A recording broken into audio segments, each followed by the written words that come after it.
Salam alaikum. Récemment, nous avons vu la notion de drill down et comment filtrer une source avec des paramètres. Aujourd'hui, nous allons utiliser la même technique pour extraire un classeur qui se trouve dans un dossier Excel et nous allons ajouter la notion d'éviter le conflit entre les requêtes ou bien utiliser les paramètres d'une requête dans une autre requête. Tout d'abord, permettez-moi de vous montrer le travail que j'ai réalisé. Si l'utilisateur tape point de vente numéro 1, et par la suite appuie sur Données, actualiser tout,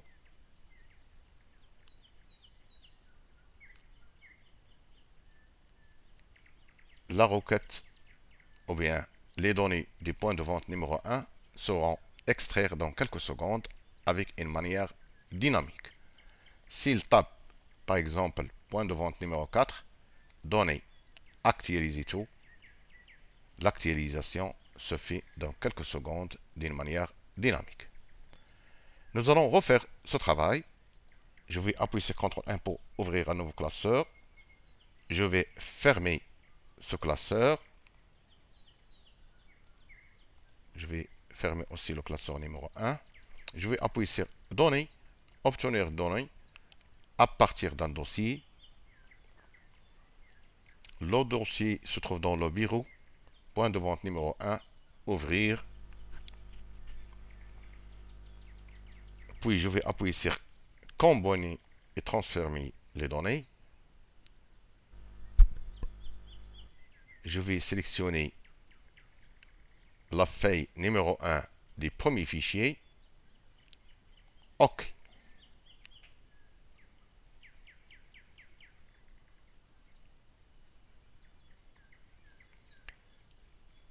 Avec cette technique, j'ai extrait les 5 points de vente. Mais je veux qu'un seul.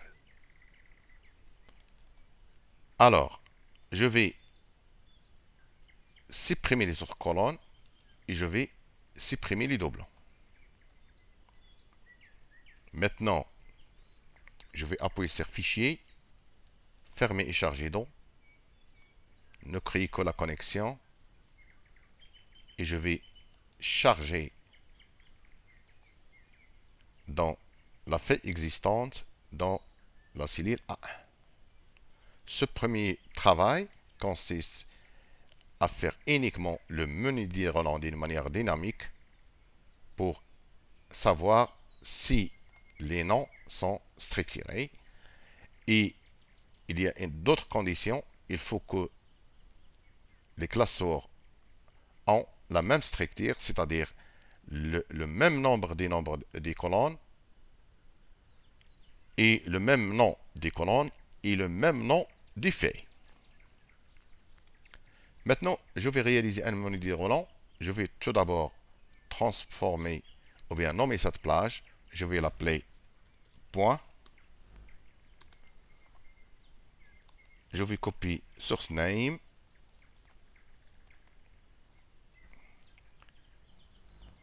Je vais appuyer sur données. Je vais autoriser une liste dans le menu validation de données et je vais appuyer sur la F3. Point. D'accord. Je vais vérifier si cette plage est dynamique. Je vais ajouter le 5 ou bien modifier le 5 avec 6.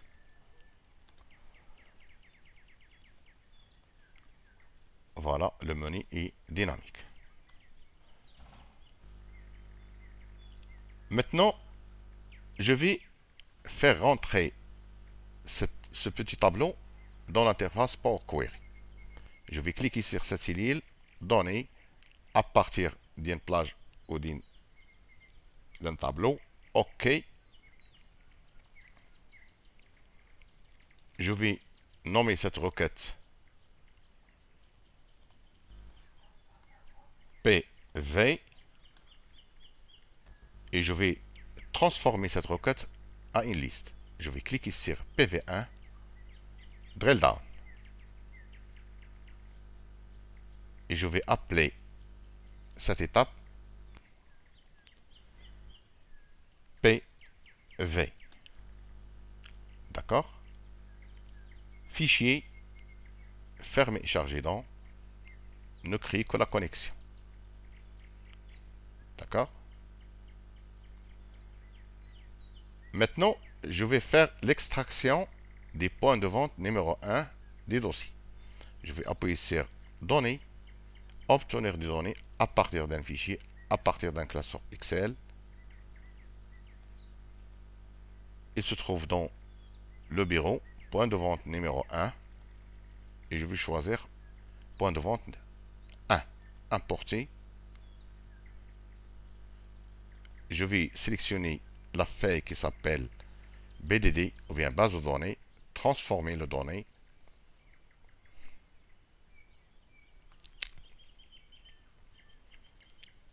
Je ne vais pas effectuer des changements parce que je considère que il n'y a pas de changements utiles ici.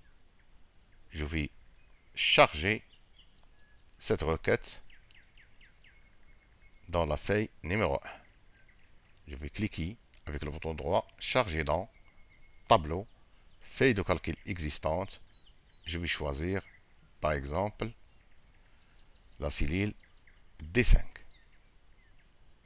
OK. Et je vais masquer ces deux colonnes. Maintenant, je veux que cette requête soit dynamique avec le choix qui va taper l'utilisateur ici.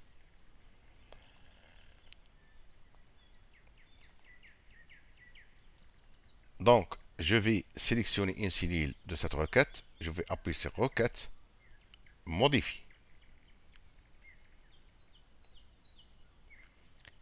Nous allons examiner maintenant cette base de données. Je vais appuyer sur le bouton droit, Éditeur avancé. Si je souhaite extraire le point de vente numéro 2, je n'ai qu'à changer PV1 avec 2. D'accord? Éditeur avancé. Maintenant, je vais aller un petit peu. Je vais mettre double cote.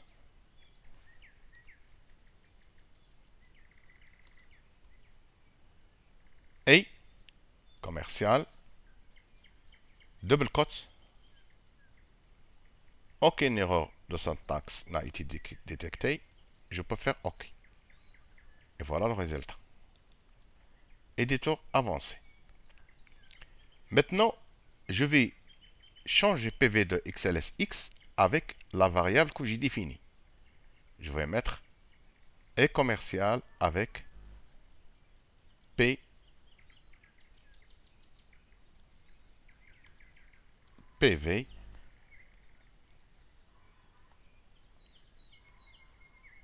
OK. Et voilà le message. Ce message dit qu'il y a un conflit entre les requêtes ou bien BDD utilise les paramètres de l'autre requête. La meilleure solution, c'est comment ajouter ou bien d'ajouter les paramètres de la requête ou bien de la liste PV dans la requête BDD. Je vais cliquer sur PV, éditeur avancé. Je vais sélectionner les paramètres de cette requête, copier. Je vais maintenant cliquer sur BDD, éditeur avancé, et je vais démarrer avec les paramètres de la liste BV. CTRL V. Alors, maintenant, il nous affiche erreur. Si vous remarquez ici que toutes les instructions se terminent avec une virgule. Ici, c'est non. Je vais ajouter une virgule.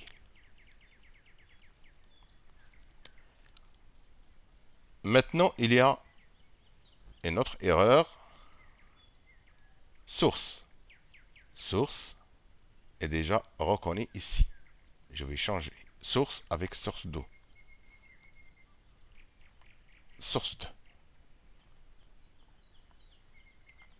La variable type modifié est déjà définie dans cette étendue. Je vais exterminer toute cette ligne.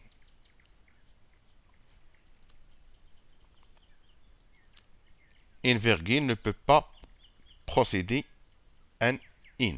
D'accord? Je vais exterminer la virgule. Aucune erreur de syntaxe n'a été détectée. Je vais appuyer maintenant sur OK. Il y a un autre message. Non, il nous a ramené les paramètres ou bien le résultat de la liste et non pas de la requête. Je vais appuyer à nouveau sur éditeur avancé.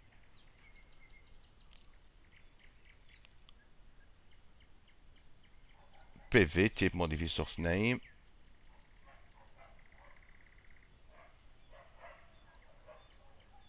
Voilà. Si j'utilise maintenant, non.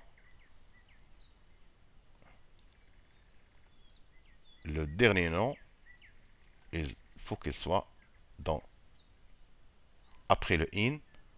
OK. Et voilà le résultat. Maintenant, je vais fermer et charger.